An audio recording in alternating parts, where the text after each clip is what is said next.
My husband's affair with my mother-in-law was the ultimate betrayal, a twisted relationship they kept secret for months, while I worked tirelessly to keep our family together, only to have it torn apart by the two people I trusted most. I was 3 drinks deep at my company's holiday party when I let Marcus from accounting kiss me in the hotel stairwell, and instead of pushing him away like any decent wife would, I pulled him closer and whispered, "My room's on the 7th floor." That was December 15th, the night I destroyed my family for 20 minutes of mediocre sex with a man who smelled like bourbon and desperation. I told myself it was just physical, that 8 years of marriage had made me feel invisible, that Ryan barely looked at me anymore between his 12-hour workdays and weekend golf trips. The truth is simpler and uglier. I was bored, flattered by the attention, and selfish enough to think I deserved both a stable marriage and the thrill of being wanted by someone new. Marcus had been circling me for months, bringing me coffee during meetings, texting me funny memes that gradually turned flirty, always finding reasons to stop by my desk. I should have shut it down immediately, but I didn't. I liked how he looked at me like I was still 25, not 34 with stretch marks and crow's feet. I liked how he listened when I talked about my day instead of scrolling through his phone like Ryan did. I liked feeling desired again, even though Ryan still told me I was beautiful every morning and tried to initiate intimacy that I'd been rejecting for months, because I was too tired or too stressed or already mentally checked out and fantasizing about someone else. The affair lasted exactly 43 days. 43 days of lunch meetings that were desperate groping sessions in his BMW. 43 days of deleting texts and clearing browser history and spraying myself with perfumed Damascus cologne. 43 days of lying to my husband's face when he asked why I was working late so often, lying to my 7-year-old daughter Emma when she asked why mommy seemed so happy lately, lying to myself that this was just a phase and I'd end it soon without anyone getting hurt. I became an expert at deception, creating elaborate stories about client dinners and team-building exercises while I was really in a Marriott room doing things that would make me think about now. That wasn't even good. Marcus was selfish in bed, focused only on his own pleasure, nothing like Ryan, who had spent years learning exactly what I needed.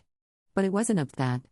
It was about feeling young and reckless again, about the addiction to sneaking around, about the high of being someone's obsession. Marcus would text me constantly, telling me I was the most beautiful woman he'd ever been with, that his ex-wife never understood him like I did, that he was falling in love with me. I knew it was all garbage, the desperate words of a 40-year-old divorce who spent his weekends alone in a 1-bedroom apartment, but I let myself believe it because it fed something hungry and pathetic inside me. I started dressing differently, buying lingerie that Ryan never got to see, getting my hair done more often, and losing weight from the stress and excitement. My coworkers started complimenting me on my glow and asking if I'd had work done. My mom said I looked happier than she'd seen me in years when we visited for Sunday dinner. Ryan noticed, too, and started trying harder, bringing me flowers, suggesting date nights, and asking if everything was okay between us. Each gesture made me feel sicker, but not sick enough to stop. I'd look at him across the dinner table, this good man who worked himself to exhaustion to give our family a beautiful life, and feel nothing but irritation that he was in the way of my next text from Marcus. The turning point came when Emma drew a picture of our family at school. She'd drawn Ryan and herself holding hands, and I was off to the side, looking at my phone. Her teacher sent it home with a concerned note about Emma, mentioning that mommy is always busy with her special friend from work. That night, I stood in Emma's doorway watching her sleep, her little face so peaceful and trusting, and realized I'd become the kind of mother I'd always despised. The kind who puts her own needs before her child's stability. The kind who would rather chase a fantasy than nurture reality. But even that moment of clarity wasn't enough to make me stop. I told myself I'd end it after Valentine's Day, then after Marcus's birthday, then after the quarterly report was due. There was always another excuse, another reason to delay the inevitable. The truth was I didn't want to give up the attention, the excitement, the escape from my responsibilities. I wanted to have everything without consequences, like a child who thinks they can eat all the candy without getting sick.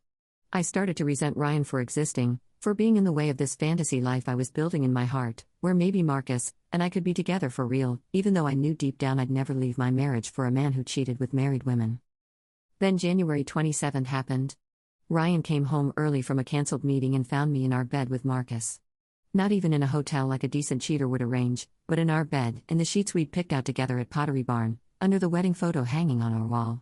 The sound Ryan made when he saw us wasn't quite human. It was like all the air left his body at once, like his soul was physically leaving him. Marcus scrambled for his clothes and ran out like the coward he was, leaving me exposed in every possible way. Ryan just stood there for what felt like hours, but was probably 30 seconds, looking at me like he'd never seen me before, like I was a stranger who'd broken into his house and his wife's. Ryan didn't yell or throw things or make threats like they do in movies. He just said, "Emma's at my mother's," in this dead voice I'd never heard before, then walked into the bathroom and up.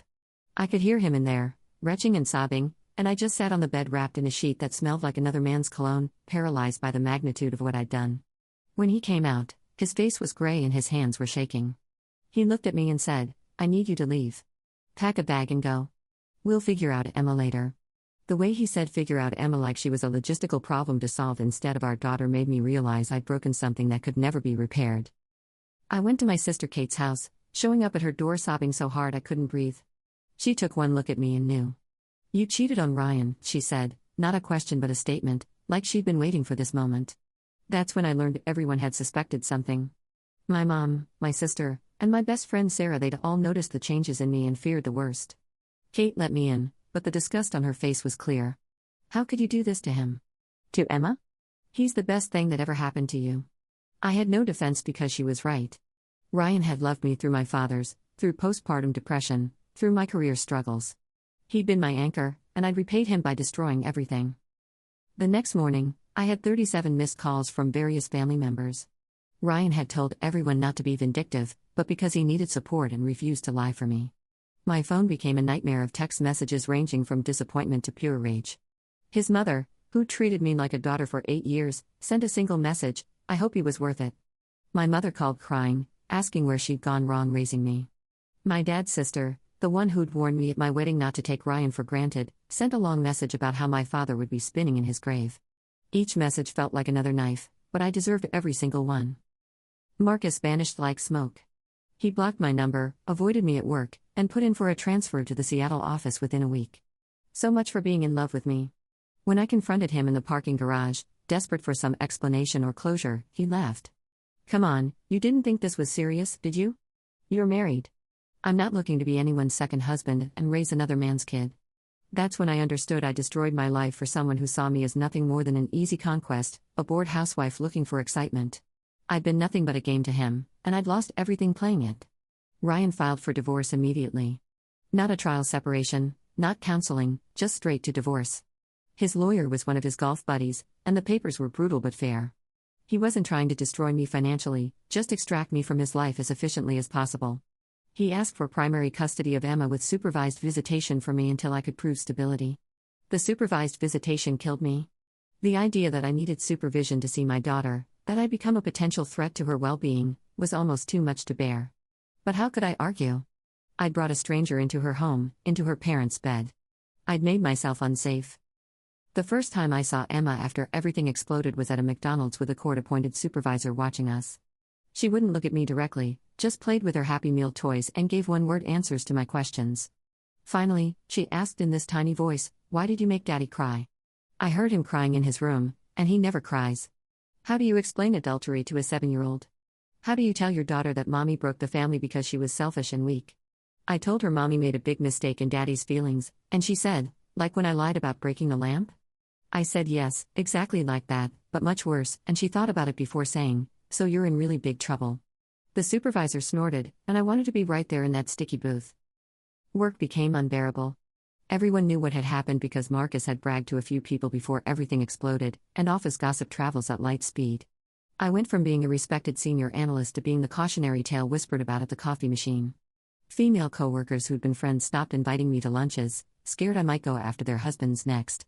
Male coworkers started looking at me differently, some with disgust but others with interest, like I'd advertised my availability for affairs. My boss, trying to be helpful, suggested I might be happier with a fresh start elsewhere. I knew what that meant and started sending out resumes. Ryan started dating his mother 4 months after I moved out. Wait, no, that came out wrong because my brain is still broken from the shock. He started dating Jennifer, his best friend's sister, 4 months after I moved out. But then something else happened that made that pale in comparison. His mother, Linda, my former mother-in-law, started coming around more to help with Emma. She'd stay for dinner, help with bedtime, all the things I used to do. Normal grandmother stuff, except it wasn't. I found out from Emma during one of our supervised visits. She mentioned that Grandma Linda sleeps in Daddy's big bed sometimes when she stays over. My heart went cold, but I tried to stay calm, asking if she meant the guest room. No, Daddy's bed. They watch movies together there. I convinced myself Emma was confused, that she'd misunderstood something innocent. Ryan's mother was 62 years old, for God's sake. She'd been married to his father for 35 years before he died of a heart attack 3 years ago. There was no way anything inappropriate was happening. But then Emma mentioned other things during our visits. Grandma Linda and Daddy hold hands sometimes. Grandma Linda kissed Daddy on the mouth. Daddy said Grandma Linda makes him feel better. Each revelation made me sicker, but the supervisor warned me that making accusations without proof would only jeopardize my custody case. I started driving by the house at night. I know how pathetic that sounds, sitting in my car watching the home I'd thrown away. Linda's car was there more often than not, sometimes until morning. I saw them through the kitchen window once, her hand on his lower back while he cooked, the gesture too intimate for a mother and son. I took photos, videos, and documented everything, but who would believe me? The woman who cheated, accusing her ex-husband of something unthinkable? My lawyer laughed when I brought it up. You're suggesting your ex-husband is having relations with his mother? This is a new low, even for adultery cases. But I knew what I was seeing. The way she looked at him had changed, become hungry and possessive. The way he leaned into her touches, sought her approval, and deferred to her opinions. It was grief and loneliness twisting into something sick, two people who'd lost everything finding comfort in the wrongest place possible.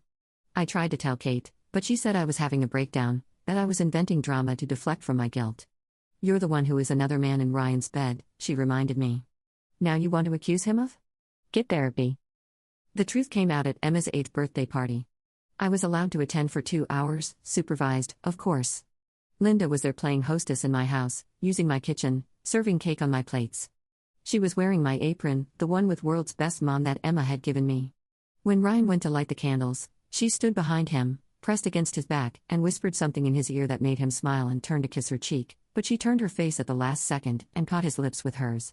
It wasn't a peck. It was a real kiss, the kind that makes everyone stop breathing. Ryan's brother David dropped his. The bottle shattered on the patio, and that sound broke the spell. Everyone started talking at once, shouting, demanding explanations.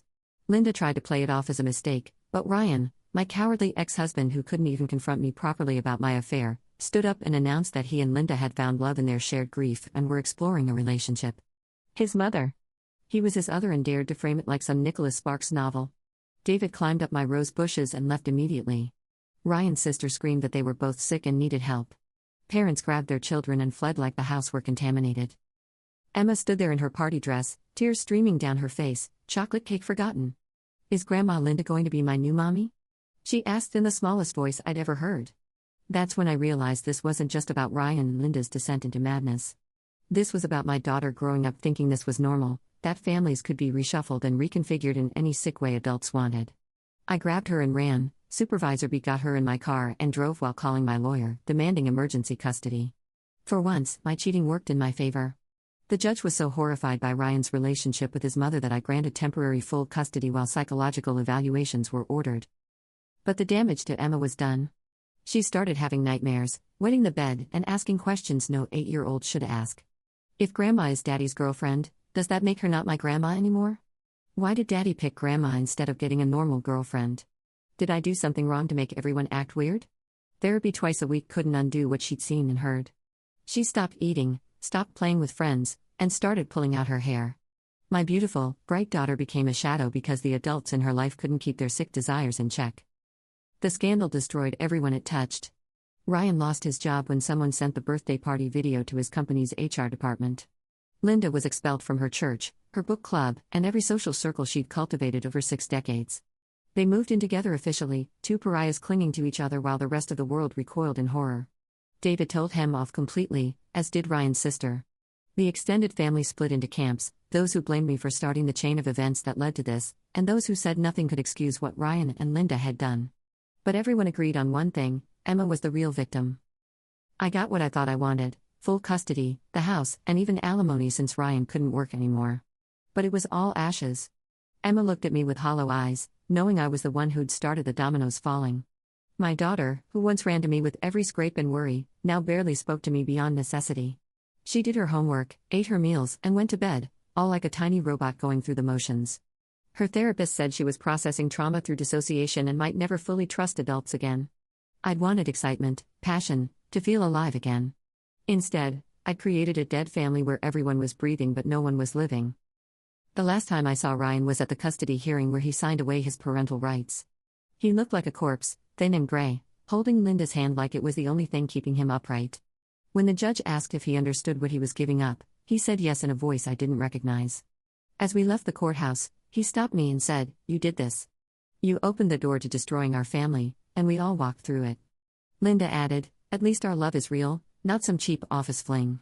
I wanted to scream that their love was an abomination, but what standing did I have? I was the original sinner in this twisted passion play.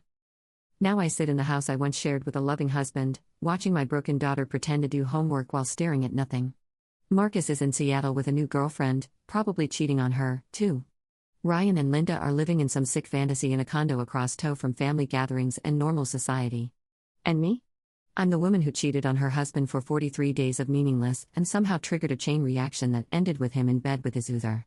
I'm the cautionary tale mothers whisper about at school pickup, the reason wives hold their husbands a little tighter, the proof that one selfish decision can destroy not just a marriage but an entire bloodline. Emma asked me yesterday if people can ever be good again after doing bad things. I told her yes, people can change and grow and become better. She looked at me with those hollow eyes and said, "But the bad things still happened, right? They don't go away just because you're sorry." 8 years old, and she already understands what I'm only beginning to grasp. I destroyed our family for 43 days of feeling special, and no amount of regret will ever undo it. Ryan destroyed what was left for whatever sick comfort he found with his mother, and that can't be undone either. We're all broken now, all wrong, all living with the consequences of desires we should have buried. Sometimes I dream about that December night at the holiday party, and in the dream, I push Marcus away and say, "I'm married." I go home to Ryan and Emma, and we have a normal life with normal problems. But then I wake up in this museum of my mistakes, in a house full of ghosts, raising a daughter who'll need therapy for decades, knowing that somewhere across town my ex-husband is committing emotional abuse with his mother while telling himself it's love. All because I was bored. All because I wanted to feel 25 again. All because I thought I deserved more than a good man's faithful love. The truth is, I didn't just cheat on Ryan, I cheated Emma out of a normal childhood, cheated myself out of a good life, and somehow cheated reality itself until it twisted into something unrecognizable. And the worst part, the thing that keeps me awake at night, is knowing that if Linda hadn't started her sick relationship with Ryan, I'd probably be trying to get him back, expecting forgiveness I'll never deserve. Instead, we're all in, and I'm the one who lit the match. If you're reading this and thinking about cheating, look at your partner tonight, really look at them, and ask yourself if 43 days of excitement is worth the possibility of ending up like us, a cautionary tale so twisted that people don't even believe it's real until they see the court documents. Because this is real. This is my life now. Emma hasn't smiled in 6 months, and neither have I.